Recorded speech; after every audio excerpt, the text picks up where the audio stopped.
Now we're going to look at minimoult again facing somebody else. I think one of the Chinese language players there. Yep, he's going to be fighting the some Chinese guy playing as Mexico there. I don't know which one he is, but yep, he's probably going to bring something to the table, right? There's so many of these Chinese names, I don't even know what they are because I'm unfamiliar with their alphabet. It could be one that does Baja, one that does Central America, one that does whatever. I just don't know who they are personally, just because I don't understand the language that good. But we'll see.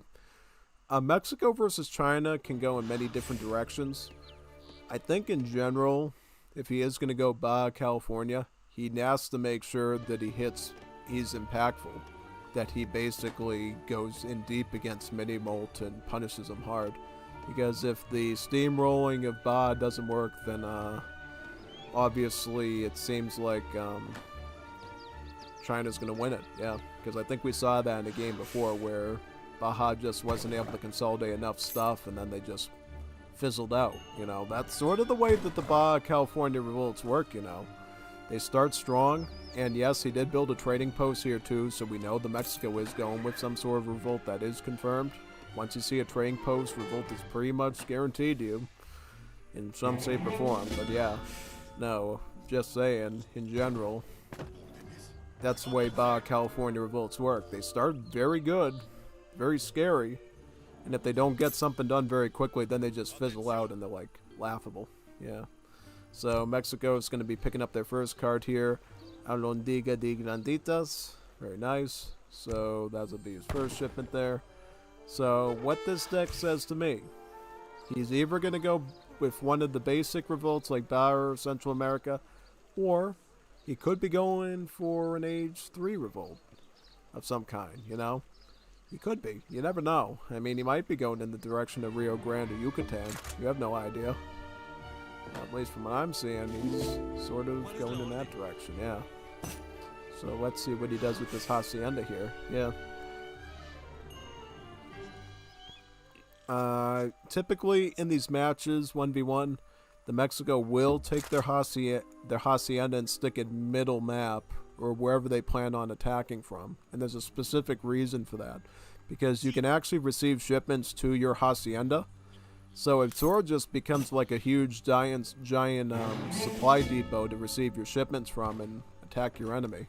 So he's going to be sticking it as far deep towards his enemy that he can, to the point that his units don't have to travel as far to attack the Chinese there. So he's going to put it right here, so his walking distance to the town center will be very minimal. He'll just have to walk over the path, and then he's right in his neck of the woods there, yeah. So at this stage, China's already picking up their 400 food from the French consulate, so they're already progressing, and then Mexico is going up with Michoacan. Yep, that's one of the common age-ups we see. We either see Michoacan or we see Texacala there. It's quite good. And going up with the Porcelain Tower, right? Yep, Porcelain Tower.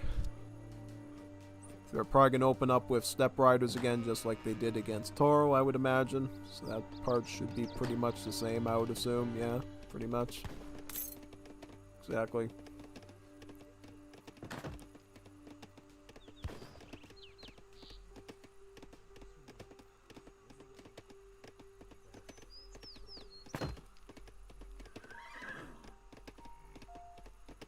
Another house going down. Very good. Very, very good.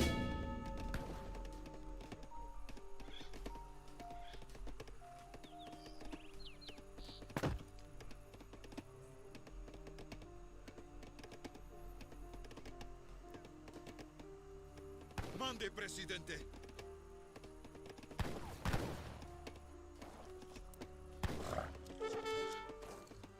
Also, how are the treasures doing while we're waiting? Again, a coyote there for Chinese. Okay. Alright, so opening with Step Riders and then going for coin. Right. So yeah, that's typically what a lot of the Chinese players do when they're setting up French consulate and porcelain is they'll get the Step Riders first, harass like crazy, and while that's going on, just pick up the coin and age up. So you can go to your better army of Arquebusiers and Changdaos. That seems to be like the tough play that you want to pull on your opponents pretty much. Yeah, that seems to be the best option for you. For the most part, yeah. That's what I would say in general. It's like the bandit riders are being attacked. China will be getting a 210 XP treasure. That is a really good one there. So they'll definitely enjoy that. Should be quite nice.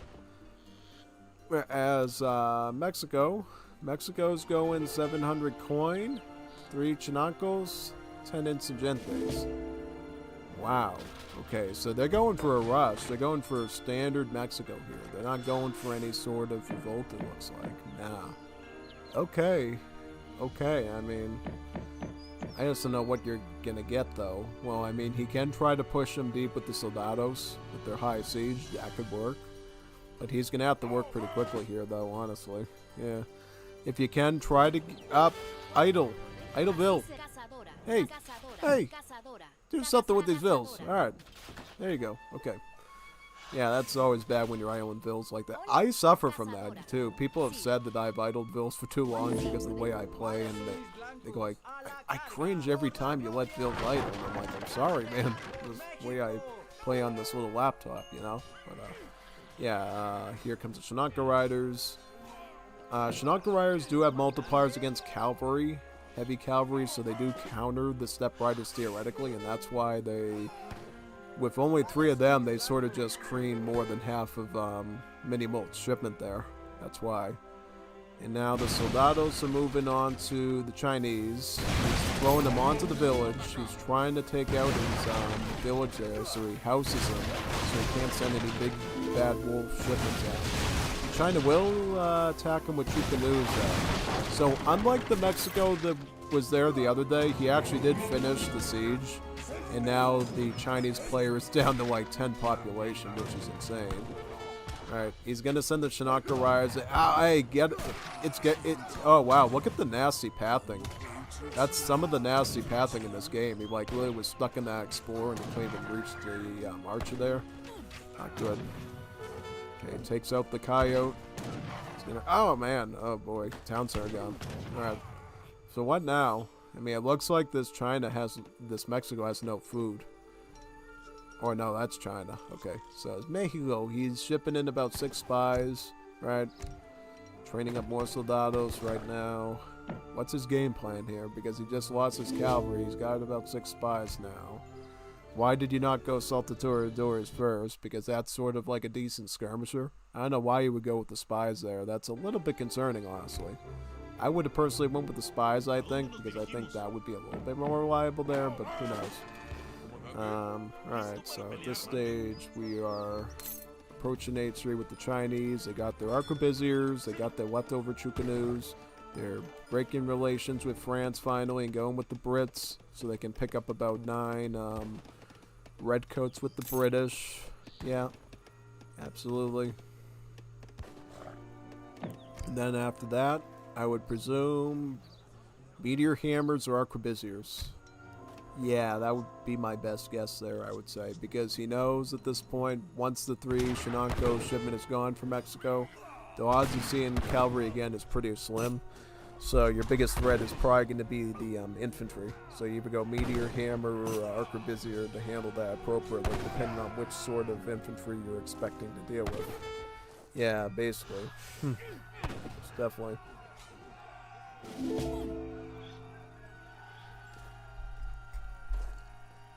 Saludar, ya. ¿Listo para pelear? Hola, estoy en camino.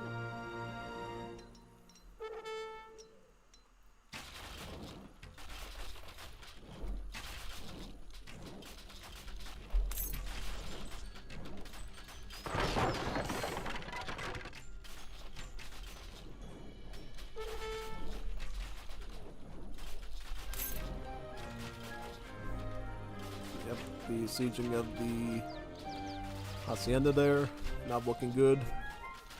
Oh, now he goes for the Central America revolt. Alright, so he's going to get about 8 villages, and then he's going to go for Santa Maria. Alright, he's going to go for a fire of Santa Maria. Santa Maria's fire. Probably, and then start spamming falconet shipments. Oh, he's going for coin. He's going for coin? What is he doing? What is he doing? What is he doing, man? I have no idea what he's playing now, no. It's crazy. I have no idea what he's planning now. He's going for coin. Really?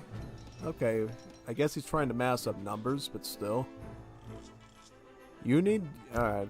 I mean, if he wants to just... Is he planning on just getting like 7 falconets or something? I don't know what his plan is now. It's kind of confusing me a bit. Because I thought typically you go Santa Maria Fire, and then you go constant spam of the 1 falconet card there. Yeah, so something's not adding up.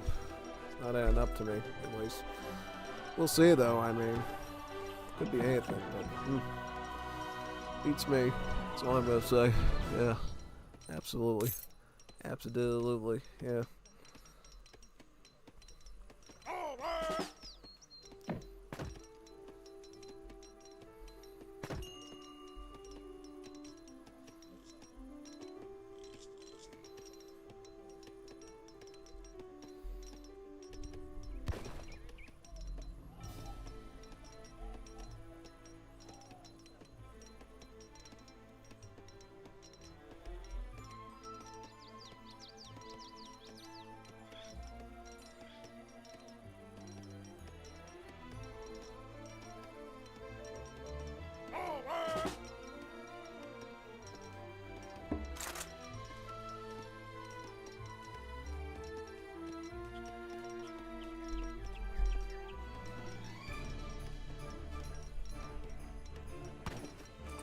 Alright, so now he's going on to Arquebusiers.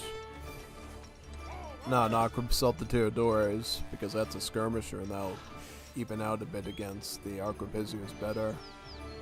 How about China, though? What are they doing? They got their Flying Crow, right? Yep, their first one. What cards is he gonna... He's got his hand mortars, too. He just sent his hand mortars out. So, does his hand mortars here somewhere? Yep, he's got the hand mortars. So, that is not good. Because theoretically, all China has to do now, get the hand mortars in the position and just, like, nuke your town center. Yeah. Once the hand mortars out, you know you're in trouble with the Chinese. Yeah, and we haven't seen a lot of hand mortars used in this tournament at all. It seems like some Chinese are just so good here that they don't even need the hand mortars. But no, hand mortars, scary unit. It's like getting a trebuchet in Castle Age and Age of Empires 2. You know, it's like a really good siege weapon. Really forces the enemy in check and respond to it and stuff. And as long as they can hold the position down, like the enemy doesn't resist, those hand mortars will cream that structure. So yep, he's gonna go right for the jugular there for the town center. Like that. And look at how much it does. It does basically takes out like almost 500 HP every block there. It doesn't take a whole lot to like obliterate the TC pretty much. Yeah, not at all. Basically.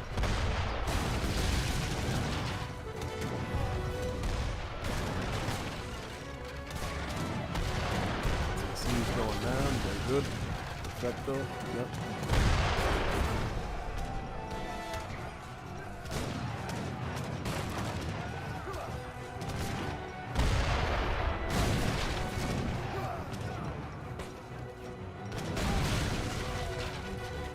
Wow, almost down. Oh, crazy.